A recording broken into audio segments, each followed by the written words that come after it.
Conversation is important, but have you given it the attention it deserves? Think about it. Almost every relationship in your life starts with a conversation. A casual chat, a deep discussion, or even a simple exchange of pleasantries. It builds friendships, partnerships, and even romantic connections. It is the building block of our social networks and is essential for personal growth, professional success, and overall happiness. The better you are at conversation, the more you can connect, persuade, and inspire, and the more opportunities will open up to you. So let's make every conversation a good conversation, and as far as possible, make it flow. Hi, Tekson here. I help people enjoy more flow in life through the practice of Wu Wei. In the next few minutes, we will explore improving conversation flow for deeper connections. Are you ready? Forget about the typical advice like looking into the person's eyes or preparing for topics beforehand. To make a conversation flow, trust your gut. You can have an agenda, but forcing a preconceived formula can disrupt the flow. To keep the flow, allow a space for genuine connection and inspiration. Wu Wei teaches us to leverage the power of nature, which can help generate meaningful, effortless, and spontaneous conversations. So let's get started. You can make your conversation flow with a simple 3-step approach. Accept, engage, and flow. So let's look at the first step, accept. Acceptance is the foundation of all meaningful interactions. If you can't accept the other person for who they are, having a genuine and productive conversation is nearly impossible. In fact, this is where many people are stuck.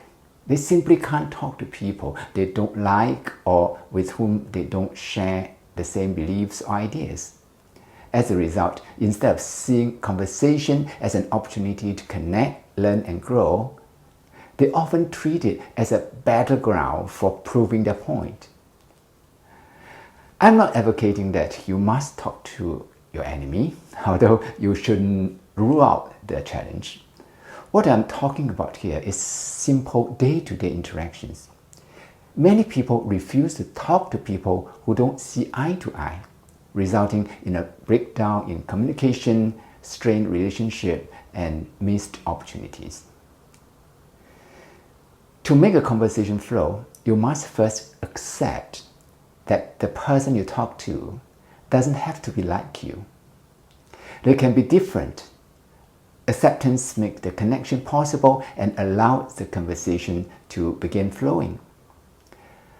Once the flow has started, watch for the flow killers and avoid them to prevent the flow from killing itself. One of the biggest flow killers is negativity. Allow the person to express their views. There is nothing quicker to derail a conversation than a negative comment or a dismissive attitude.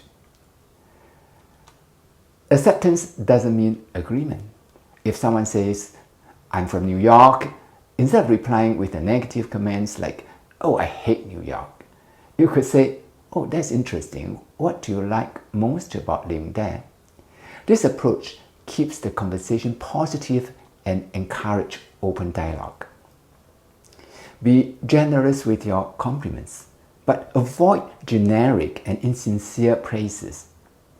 A singer may not be impressed when you say that they have a good voice, they have it anyway, or they're unlikely to be a singer. Be more specific about the nature of the voice you talk about or how they interpret a song. So with acceptance, you clear the stage for engagement.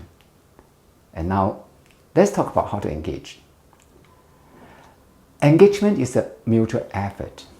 While it is important to be genuinely interested in the person, sharing your view or personal story can be an effective icebreaker and help create a strong connection. Ask open-ended questions. Yes or no questions can lead to dead ends, chopping off a flow. Instead, ask questions that allow the person to elaborate and share their thoughts. Instead of asking, "Are you angry?" you could ask, "How did that make you feel?" And beware of another flow killer. That's a me too. It is a mistake many people unknowingly make. Remember, even when you are talking about the same thing, experience varies. When the other person talks about their frustration at work, you don't have to follow by telling your story about why you are also feeling frustrated at work. Remember, everyone's experiences are unique. Don't interrupt by jumping in with your own stories or opinions. When someone shares their feelings, listen attentively. Don't interrupt to relate your similar experience. Acknowledge their feelings without making comparisons. And allow silences. Don't feel pressured to fill every silence with words. Sometimes the most meaningful conversation happen in the quiet moments. Embrace the beauty of silence as an opportunity for reflection and deeper connection.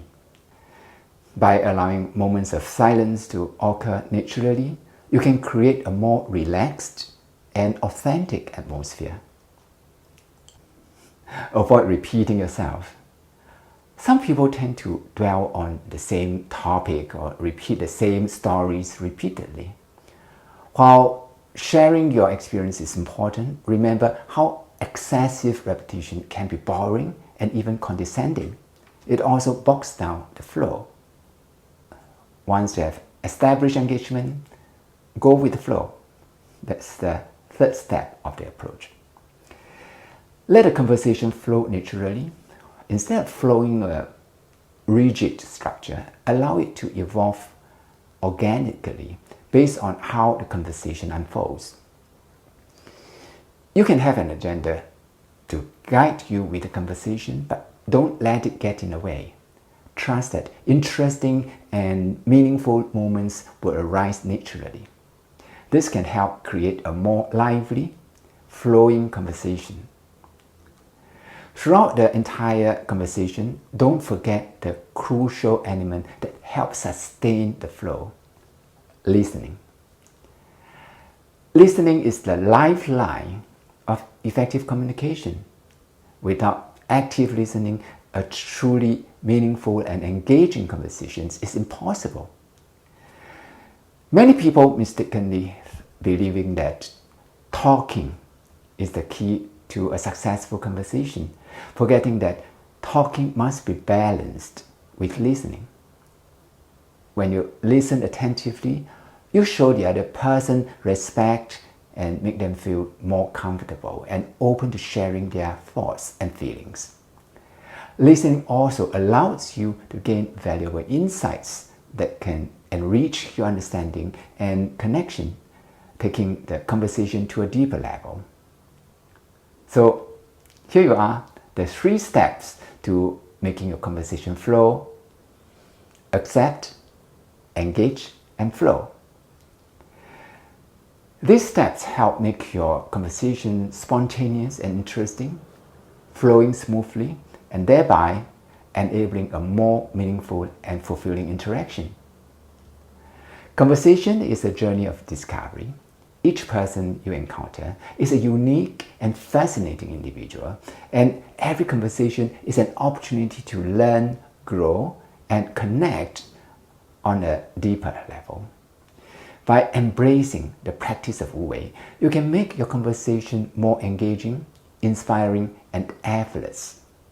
So the next time you have a conversation, let go of expectations, be present in the moment, and allow the conversation to unfold naturally. You might be surprised at how much more interesting and rewarding your interaction becomes. Do let me know what you think by adding your comments below. Thank you very much for watching. Tekson here saying goodbye. See you again soon in the next video.